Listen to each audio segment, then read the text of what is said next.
Welcome back to the Bulletproof Podcast. My name is Gary Clinton. This is the audiobook of my #1 Amazon best-selling book in the free section, in the depression section as well.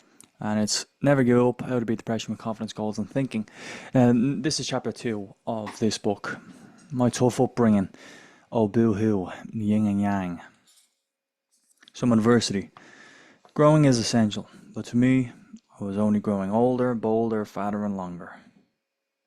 My earliest memory was roughly when I was 6 years old when I thought of a genius idea. Like a typical 6-year-old. I'm going to be an astronaut or a race car driver. Nope. This one I took by the balls. I thought I could cycle home with my eyes closed. Yes, that's exactly what I tried. And no, it didn't work out. I was astounded that it didn't work. I mean, who can cycle with their eyes closed for a prolonged period of time? Question mark. Well, Gary can't. Anyway, I retired from cycling with my eyes closed. I ended up cycling right into a lamppost. I rushed home crying to my dad's workshop, where he asked me what happened. I never told him what happened, I just cycled. I just tried to cycle with my eyes closed.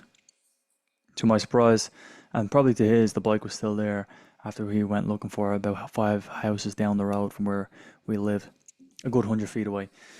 Darn, if only I'd made that, where would I have been now in life?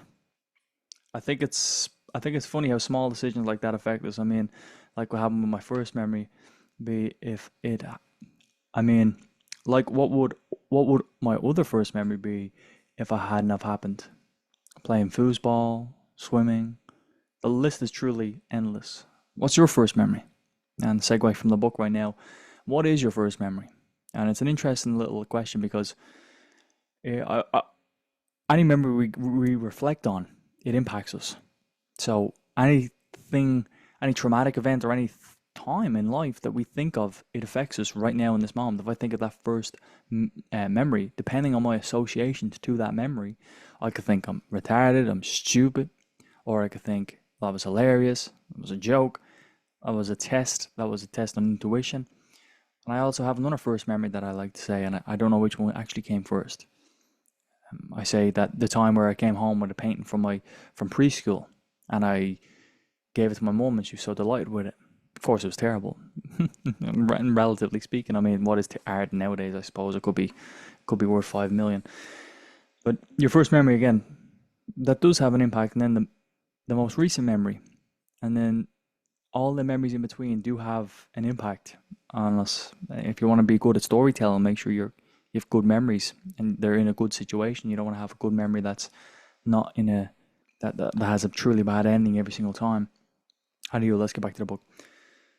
Whatever it may be related to your first memory, note that it can be changed. This quote will stuck with me for life. And it's never too late to have a good childhood. I love it, and it makes sense and completely nice to know. Here's my first positive memory. I think it's good to rejig the memory. I came home from preschool and I made a beautiful piece of art on the paper. Of course, it wasn't because a 5-year-old did it, but my mum supported me and told me wonders. Imagine a nice sunflower on a warm, sunny day, because that's what the picture was, a sunflower on a sunny day. I got plenty of good memories I'd like to share with you, maybe perhaps you're part of some of them, or perhaps it could spark some joy and newfound old memories in yourself. These range from the ages of 6 to 16. The good, winning football trophies, going to Old Trafford, Manchester United Stadium, playing skip rope with a Hoover wire at a family event, having a slip and slide out the back, playing football in lashing rain and absolutely a mess of our clothes with my extended family, all bouncy castle parties. My mum once ordered 3 different types of parties on the same day. This was nuts. Holidays, I was grateful to have and return the favour in the near future. Gaming, the bad, bullying, cycling into a pole, spraining my ankle, spraining my wrist, both incredibly sore, not funny.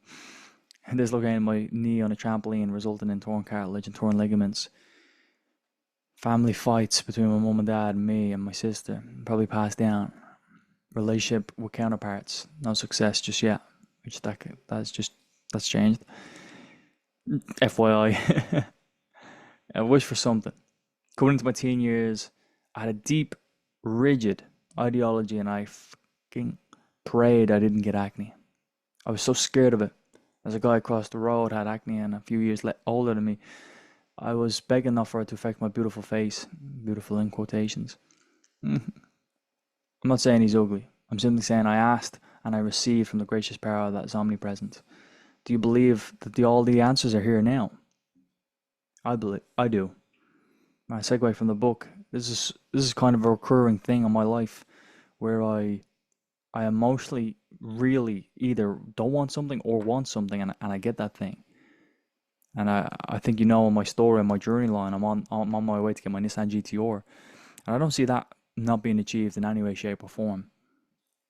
I can I can easily join the dots forward and backwards towards how it's going to happen in all possible avenues. I just It's such a fascinating thing when we really really really want something, it can come to us, and this sounds so, let's say, platonic. Honestly, it sounds so fake. Well, you gotta really really want something, you gotta believe in something. Them things don't really make sense. Believe in something and really really want something. I say I want this. Well, you could tell me you want something. So I'm on the same side of you there, I think, where it's, look, someone's just saying BS again. You just really need to want something. I want to be out of depression. I don't want to be suicidal. Of course, you don't want to be them things. Nobody wants to be them things. So it's a very interesting connection that you have to build with this omnipresent power. I asked the question there, do you believe all the answers are here now? And I believe all the answers are here now. Are we aware to all the answers? Absolutely not. Do we know the answers to the universe? Absolutely not. But are the answers here right now? Yes. We just haven't seen them. So what are you really praying for? What are you really asking for? What are you really getting from? What do you really want so deeply badly? And I think you have that energy, that aura going forward, you can get it. It's a very interesting discussion, and I'd like to discuss it with someone going forward. There's no one size fits all, I believe. Back to the book. One part I didn't mention in the above section is the adversity I faced as a kid, not the tough bullying from the people who probably deal in drugs and under the scope of and don't breed success as you know it. They weren't bad people. I forgive them, and they can become what they choose. Yeah. A little segue from the book. I know one or two of them have completely changed their life and altogether. I say completely changed life. At least when I met them, they were very nice and generous to me and pleasant to me instead of being a bully continuous. I know a couple of them are still being a bad influence on life. Back to the book. It'd be a lot of habits and new affirmations they'd need to use to change. A fun story. I once used to say, I will be rich affirmation continuously, and I won the lotto, the work lotto. It was an extra €880. Happy days and happy nights. And every time I said that affirmation, a segue from the book, every time I said that affirmation, I did feel like something great was going to happen. And then a couple days later, I won the work lotto. Get back to my adversity as a kid. I had some not so different childhood experience. I had bad eczema when I was a kid, which I only had confirmed recently as 22 years old. Now, I recommend E45. Apologize in the USA if you don't have that stuff. If your loved one needs it. I went on to make a full recovery from eczema. I'm grateful, happy for that. My other adversity was with asthma. My God, this was bad. I swear I took the worst medicine ever tasted. It was a white gooey substance, the sickness. It made me gag, and I was forced to do this. But reflecting on it, it beat the out of me, out of asthma in me. I could run for a prolonged period of time now. That medicine that I took, I don't know what it was, and I never hope to take it ever, ever, ever again. I don't even think it was medicine. I actually just think it was poison, and the poison was aimed at making me not like it so much. Therefore, I had to deviate from the normal course of asthma. I have no clue how to explain that to you. Probably exactly was medicine, but it was more poison than medicine, which it worked, and I'm happy it worked. Back to the book. I can breathe freshly and happily, and most importantly, not stress about my breathing in any regards. Praise the Lord for that. Lord meaning master or ruler. Now, enough about the author and more about helping others. That's chapter 2. And I'm going to wrap this up again. And in the next episode, the next chapter is going to be mental illnesses, chapter 3. And then that's a couple of pages, and chapter 4 is life and what happens and what needs to happen for you to succeed. So next one's a little bit of an insight in terms of mental illnesses, and then we move into more of uplifting, more focused on the future content, and create some habits and instill some ideologies and beliefs that you're going to need to create yourself into a version that is not depressed. Hope you have an amazing day today. This is Gary Coach Clinton.